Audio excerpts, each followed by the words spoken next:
এক সুদূর রাজ্যে ছিল এক রাজকুমার, যার একটি অসাধারণ দানাওয়ালা পঙ্খিরাজ ঘোড়া ছিল। ঘোড়াটির গায়ের রং ছিল ধবধবে সাদা, যেন মেঘের টুকরো। তার কেশর ও লেজ ছিল সোনালি, আর চোখ দুটো তারার মতো জল জল করত। এই ঘোড়াটি শুধু একটি বাহনই ছিল না, সে ছিল রাজকুমারের সবচেয়ে বিশ্বস্ত বন্ধু ও সঙ্গী। সেই রাজ্যের পাশের এক অন্য রাজ্যে বাস করত এক রাজকুমারী।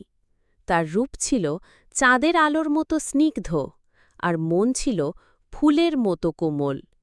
রাজকুমারী জানত না যে তার জন্য এক অন্যরকম ভালোবাসা অপেক্ষা করছে। একদিন রাজকুমার তার পঙ্খিরাজ ঘোড়াকে নিয়ে পাশের রাজ্যে শিকারে গিয়েছিল। পথিমধ্যে তারা এক গভীর জঙ্গলে পথ হারাল। সন্ধ্যা নেমে আসছিল, আর চারদিক ঘন অন্ধকারে ঢেকে যাচ্ছিল। ঠিক তখনই ডানাওয়ালা পঙ্খিরাজ ঘোড়াটির তীক্ষ্ণ দৃষ্টিতে একটি মৃদু আলোর ঝলক ধরা পড়ল। সে রাজকুমারকে নিয়ে সেই আলোর দিকে ছুটে চলল, আর এক আশ্চর্য প্রাসাদের সামনে এসে থামল। সেই প্রাসাদটি ছিল রাজকুমারীর। বিপদে পড়ে রাজকুমার আশ্রয় চাইল, আর রাজকুমারী উদার মনে তাকে আতিথ্য দিল। প্রথম দেখাতেই রাজকুমার রাজকুমারীর রূপে মুগ্ধ হয়ে গেল, আর রাজকুমারীও রাজকুমারের বীরত্ব ও তার দানাওয়ালা পঙ্খিরাজ ঘোড়ার সৌন্দর্যে অভিভূত হল। তারা একে অপরের সাথে কথা বলে অনেক রাত পার করল। তারা বুঝতে পারছিল যে তাদের মধ্যে এক গভীর সম্পর্ক তৈরি হচ্ছে। কয়েকদিন পর রাজকুমার বিদায় নিতে চাইলে রাজকুমারীর মন বিষণ্ণ হয়ে উঠল। রাজকুমারও বুঝল যে সে রাজকুমারীকে ভালোবেসে ফেলেছে।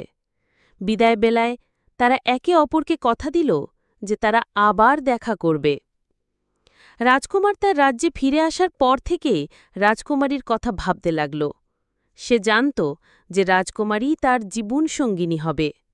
এদিকে রাজকুমারীও রাজকুমারের জন্য অপেক্ষা করতে লাগল। তার মনে শুধু রাজকুমারীর স্মৃতি।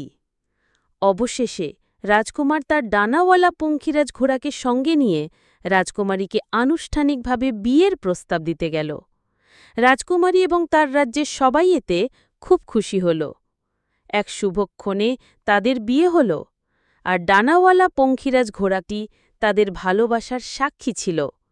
তারা সুখে শান্তিতে জীবন কাটাল, আর ডানাওয়ালা পঙ্খিরাজ ঘোড়াটি তাদের পরিবারের একজন হয়েই রইল। তাদের ভালোবাসা ছিল রূপকথার গল্পের মতোই অমর।